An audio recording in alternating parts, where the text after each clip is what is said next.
गावात पावसाळ्याच्या सुरुवातीला एक नवीन बाई आली. नाव स्वाती. वय अंदाजे 30च्या आसपास. दिसायला सुंदर. गोरीपान, बोलण्यात गोडवा आणि वागण्यात सभ्यपणा. ती नुकतीच गावात एका घरात राहायला आली. सुरुवातीला सगळ्यांनीच तिला अगदी आपलं मानलं.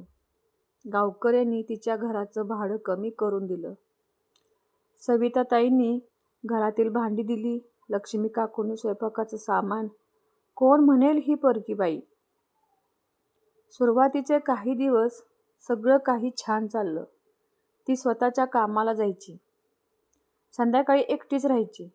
पण हळूहळू तिचं वागणं गावकऱ्यांच्या नजरेत येऊ लागलं. विशेषतः पुरुषांची तिची वाढती मैत्री. गावातल्या काही तरुण, काही मध्यमवयीन पुरुष तिच्या घरासमोर दिसू लागले. सुरुवातीला काही म्हटलं नाही, पण मग गावातले एक तरुण, कृषी सेवक, मग हॉटेलचा मालक, मग किराणा दुकानवाला एक एक करत तिच्या घरच्या दारात दिसायला लागले. गावातल्या बायकांचं लक्ष गेलं. आपापल्या नवऱ्यांच्या वागण्यात बदल जाणवायला लागला.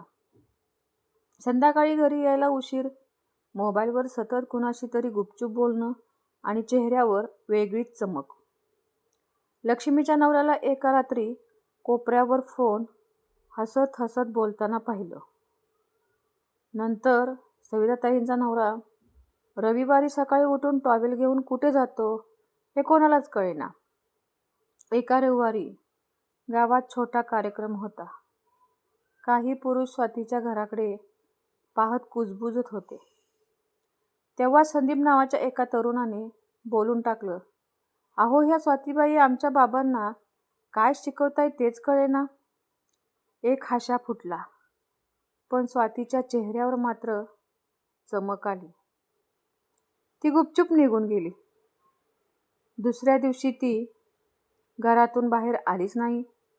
मग एक दिवस नाही, दुसरा नाही. त्या दिवशी संध्याकाळी सविताताईंनी बघितलं, स्वातीच्या घरात 2 अनोळखी पुरुष आत जाताना दिसले. त्यांनी गुपचूप सगळ्या बायकांना फोन करून बोलवलं. लक्ष्मी, सुरेखा, मंगला सगळ्या जमल्या. त्यांनी ठरवलं आज खरं काढायचंच. त्यांनी थेट पोलिसात तक्रार दिली. स्वातीच्या घरात रात्रीचे अनैतिक प्रकार चालतात. पोलिसांनी लगेच कारवाई करत रात्री स्वातीच्या घरावर छापा टाकला. आत 2 पुरुष होते. दोघेही विवाहित. एक किराणा दुकानवाला, दुसरा तलाठी. घरात बिअर बारच्या बाटल्या, अस्ताव्यस्त कपडे आणि एक मोबाईल. त्या मोबाईलमध्ये असील मेसेजेस. अनेक विवाहित पुरुषांचे चॅट्स होते. पोलिसांनी सगळी माहिती घेतली, पण तातडीने अटक केली नाही, कारण कायदेशीर मुद्दे होते. गावात मात्र वणवा पेटला. दुसऱ्या दिवशी ग्रामसभा झाली आणि एकच मागणी, ही बाई गावात नको. पंचायतनं ठरवलं की अशा बाईमुळे गावचं वातावरण बिघडते आणि गावाची बदनामी होते. स्वाती 15 गाव सोडून गेली. ती गेली खरी, पण मागे ठेवून गेली एक मोठा प्रश्न. अशी बाई ओळखायची कशी? गावात बायकांनी पुढे एकत्र बसून यावर चर्चा केली. अनुभवावरून सगळ्यांनी सांगितलं की ही बाई एकाच गोष्टीची लक्षणं दाखवते.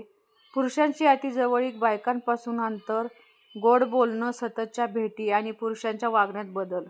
तिचं बोलणं कुणालाही भुरळ घालणारं होतं, पण तिचं खरं ध्येय संसार फोडणं, भावनिक खेळ करणं आणि स्वतःचं समाधान. या चर्चेनंतर बायकांनी ठरवलं, आता गावात अशा कोणत्याही बाईवर लक्ष ठेवायचं. नुसती बाई म्हणून नव्हे, तिच्यावर विश्वास ठेवायचा नाही. नवऱ्यांनाही सतत विचारायचं नाही, पण आपल्या घरातील माणूस कुठे भरकटतो का हे बघायचं. आणि समाजात कुठेही लफडेबाज बाई दिसली तर तिच्याशी संबंध न ठेवता थेट काढायचं. स्वाती गेली, पण तिच्यासारख्या बायका समाजात अजूनही आहेत. त्या येतात, थोडा वेळ गोड वागतात आणि मग नकळत तुमचं सगळं घेऊन जातात. नवऱ्याचा विश्वास, संसाराचं सुख, घरातला आनंद म्हणून अशा बाईला ओळखायचा असेल तर तिच्या वागण्याकडे नीट लक्ष द्या. गोड बोलणं म्हणजे स्वच्छ मन असतं असं नाही, आणि सुंदर दिसणं म्हणजे चांगुलपणा असतो असंही नाही.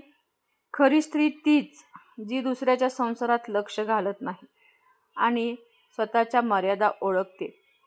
स्वातीचा नकाब उघड झाला, पण त्या नकाबाखाली तिच्यासारख्या किती तरी बायका अजून फिरतात गावागावात, शहरात, ऑफिसमध्ये किंवा अगदी आपल्या ओळखीच्या मंडळीत. अशांना ओळखण्यासाठी डोळे उघडे ठेवा, कारण नकाबाच्या आड जो चेहरा असतो तो नेहमीच गोड नसतो.